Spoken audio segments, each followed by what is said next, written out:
Bonsoir. Retournons tout de suite à Saint-Serpin, cette petite bourgade où nous étions hier et dont le chef de gare a été assassiné. Le lieutenant de gendarmerie a interrogé les témoins. 3 employés de la gare, dont l'un est probablement le coupable. Roland Seguin, Benoît Roussel et Maurice Portier. Et presque tout de suite, il a désigné celui-ci comme le suspect numéro 1. Pourquoi? L'état du bureau laisse deviner que la victime ne s'est pas laissée tuer sans se défendre. Pourtant, personne n'a rien entendu. Comment cela se fait-il? Eh bien, c'est une question d'horaire. Adrien Denisot a été tué entre 13h02, heure à laquelle il a lui-même donné le signal du départ à un train, et 15h57, quand Roland Seguin a découvert le cadavre. Bien sûr, le crime a été commis pendant le passage d'un train, ce qui explique que personne n'ait rien entendu. Il n'en est passé que 2, celui de 14h18 et celui de 15h33. À 15h33, Portier, Seguin et Roussel étaient ensemble sur le quai, se procurant ainsi des alibis réciproques. C'est donc, si le meurtrier est l'un d'eux, pendant le passage du train de 14h18 que Denisot a été tué. L'assassin seul le savait. Et c'est parce qu'il le savait que Portier s'est trahi. Mais c'est pas vrai. C'est pas vrai, vous vous trompez, mon lieutenant. Non. Vous allez nous suivre très gentiment et ne pas faire d'histoire. Quand le lieutenant lui a demandé ce qu'il a fait au cours de l'après-midi, il a répondu « Oh, moi, je n'ai pris mon service qu'à 15h, alors je ne peux pas vous dire grand-chose », sous-entendant ainsi qu'il n'était pas dans la gare au moment du crime. Mais comment, à moins d'être lui-même le coupable, pouvait-il savoir qu'il avait été commis avant 15h?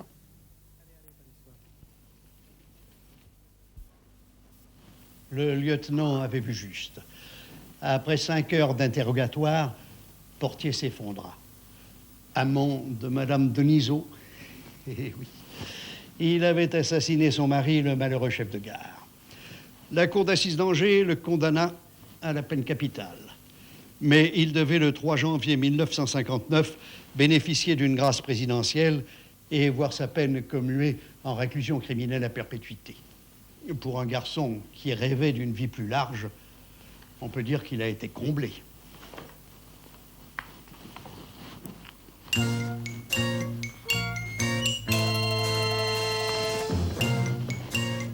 Ouais.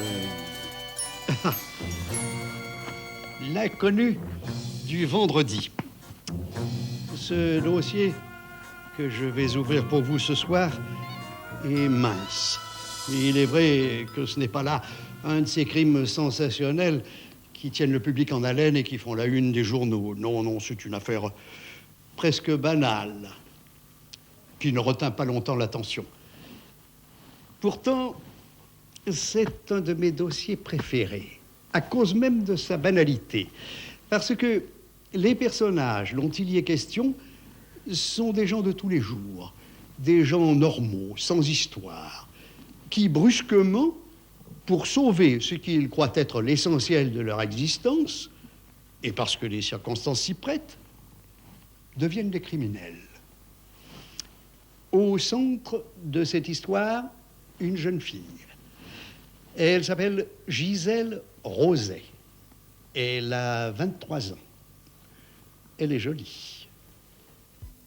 Elle est secrétaire dans une maison de travaux publics, l'entreprise Charles Cisco. Une douzaine de chantiers éparpillés dans la région et quelques dizaines d'ouvriers. Pour gérer le tout, 4 personnes suffisent. Outre Charles Cisco et sa secrétaire Gisèle, il y a un comptable, Raoul Lindry, et un jeune employé aux écritures, Jacques Normier. Monsieur Cisco demande si tu as fini les calculs des superficies et des profils. Bah dépêche-toi, il attend. Bah il attendra. Que tu te prends? Gisèle, il faut que je te parle. Ah? Ça ne peut pas continuer comme ça. Qu'est-ce qui ne peut pas continuer? Tu sais bien. Ah non! Je t'ai déjà dit que ça ne te regardait pas. Si ça me regarde. Tu l'aimes. Oh, tu es belle. Alors pourquoi tu continues avec lui? Allons-nous-en, Gisèle, partons d'ici. Comme ça, sans raison, sur un coup de tête. Ce n'est pas un coup de tête. Il y a longtemps que j'y pense. Je t'aime. Je veux t'épouser. Tu veux m'épouser? Pourquoi ne l'as-tu pas dit plus tôt? Je sais pas. Ah, vous êtes là. Monsieur Cisco vous cherche. Hein? Bon. Je vais à la banque chercher la paye. Oh, tant que ça. Eh ben, ça va pas être commode.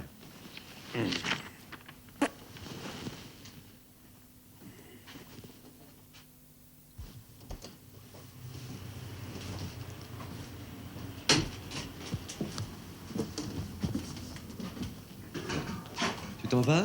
Il est 6 heures.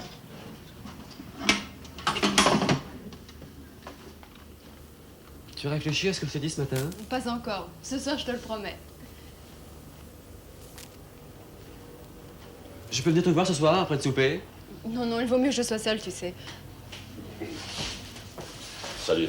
Quel? Vous êtes encore là? Monsieur Landry est parti? Oui, monsieur Cisco. Bon.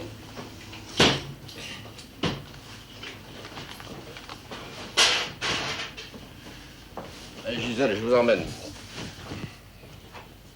Allons, Gisèle, venez.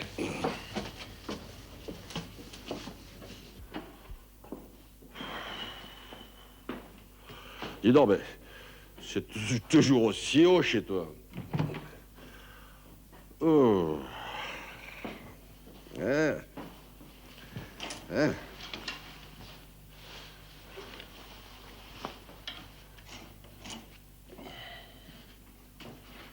Vous ne rentrez pas chez vous?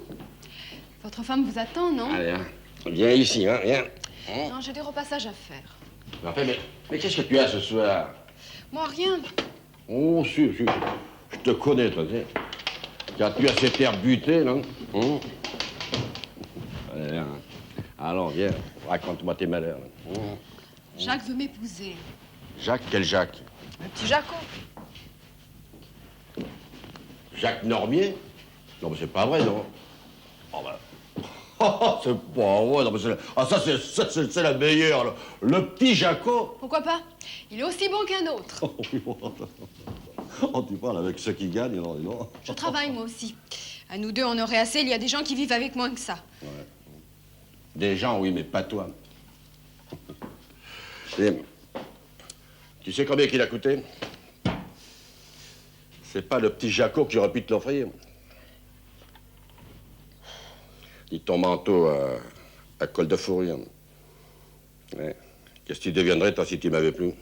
Oh là, allez, arrête de déconner, quoi, viens m'embrasser. Hein? Il est tard, votre femme va s'inquiéter. Enfin, mais Gisèle, mais qu'est-ce que tu as ce soir, tu...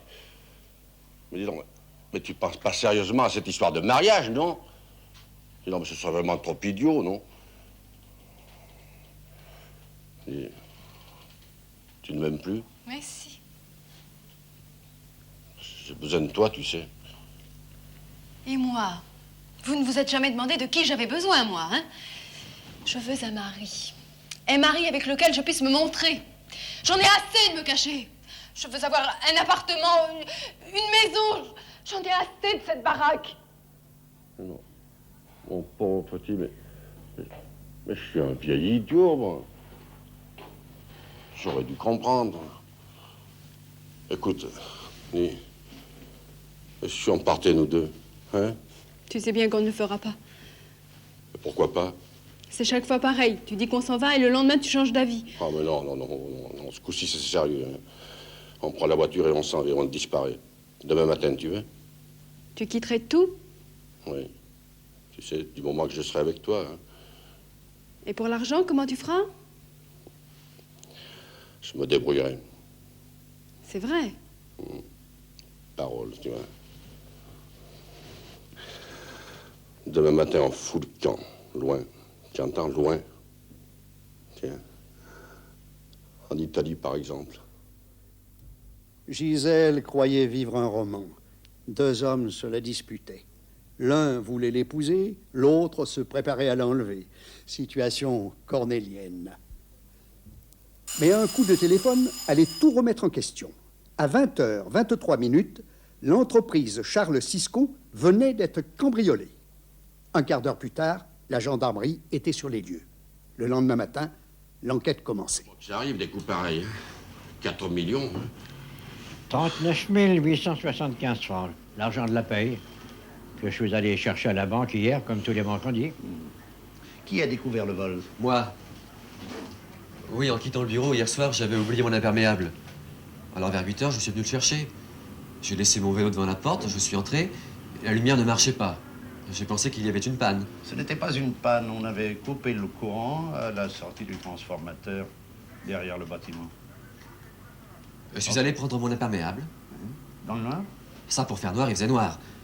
Mais ça m'a pas tellement gêné. Depuis le temps que je travaille ici, vous pensez, je le connais le couloir. Je suis allé à la comptabilité, là-bas. Et c'est à ce moment-là que j'ai entendu du bruit, ici, dans le bureau de M. Cisco. J'ai appelé, pas de réponse. Et puis j'ai entendu quelqu'un marcher et la porte d'entrée a claqué. Alors là, j'ai eu peur. Je me suis dit qu'il se passait quelque chose. J'ai voulu prévenir M. Cisco. J'ai pris le téléphone, je l'ai appelé. C'est Mme Cisco qui m'a répondu. Elle m'a dit qu'il n'était pas encore rentré. J'ai voulu prévenir M. Landry, mais ça ne répondait pas. Ouais. Alors j'ai prévenu la gendarmerie. C'est très bien, ça. Dites-moi, vous gardiez 4 millions dans ce vieux coffre? Bon, bah, une nuit seulement, on fait la paye le samedi. Qui en possède la clé? Il n'y en a qu'une. Tenez, elle est toujours là. Et naturellement, tout le monde le savait. Je vois qu'il y a un dispositif d'alerte. Il n'a pas fonctionné? Je ne sais pas ce qui s'est passé parce que normalement, si quelqu'un essaie d'ouvrir le coffre la nuit, ça déclenche une sirène qu'on entend à 1 kilomètre. La nuit seulement? Il y a une pendule là-dedans. Elle met le mécanisme en route à 7 h du soir, puis elle l'arrête le matin, quoi. Puis c'est moi qui l'ai installé, hein. Et l'alimentation n'est pas autonome. L'installation est branchée sur le secteur. Le voleur le savait. C'est pour ça qu'il a coupé le courant. Il ne manque rien. Enfin, à part les 4 millions. Si, Quoi donc? les livres comptables. Tiens, c'est la première fois que... Qui les tenait? Moi, monsieur l'inspecteur. Vous n'étiez pas chez vous hier soir quand il a essayé de vous téléphoner? Alors non, je faisais des courses. Le voleur avait certainement intérêt à ce que les livres disparaissent. Supposons qu'un examen attentif ait permis d'y découvrir certaines irrégularités. S'il y a eu des irrégularités, ce n'est pas de moi qu'elles venaient. Ah non? Non. Et de qui? Permettez que je vous dise un mot, monsieur l'inspecteur. Non, mais qu'est-ce que c'est que ces salades? Dis donc, si vous avez quelque chose à dire, bah dites-le. La société est dans une situation difficile. Bon, oui, bon, j'ai des ennuis de trésorerie, comme tout le monde. quoi. Non, pas comme tout le monde. Monsieur Cisco, malheureusement, prenait de grosses sommes dans la caisse pour son usage personnel. Non, mais dis donc, vous. Pour tout dire, nous sommes au bord de la faillite. Alors, bien sûr, la comptabilité qui disparaît, ça pouvait bien arranger monsieur Cisco, sans parler des 4 millions. Ouais, écoutez-moi ça, espèce de faucheton, hein. C'est vous. Oui, c'est vous qui avez volé les livres. Et les millions avec, tout ça pour me faire accuser. Mais vous oubliez de dire que vous êtes toujours à court d'argent et que vous êtes toujours en train de pleurer pour avoir des avances, Allez-y, hein. allez-y, accusez-moi. Monsieur Cisco, vous non plus n'étiez pas chez vous hier soir, quand on vous a téléphoné. Bah, je me suis baladé, c'est permis, non? Ah oui, c'est permis. Seulement, vous n'avez pas d'alibi. Non, mais vous rigolez, hein. Vous n'allez pas m'accuser, non? Ah ben quoi, qu'est-ce que vous avez à me regarder comme ça, là? Vous êtes jaloux, oui. Ouais, vous êtes jaloux parce que j'ai réussi dans la vie. Moi, un petit maçon italien de rien du tout, j'ai devenu chef d'entreprise. Oui, après avoir épousé la fille de votre patron. L'inspecteur en savait assez pour arrêter le voleur.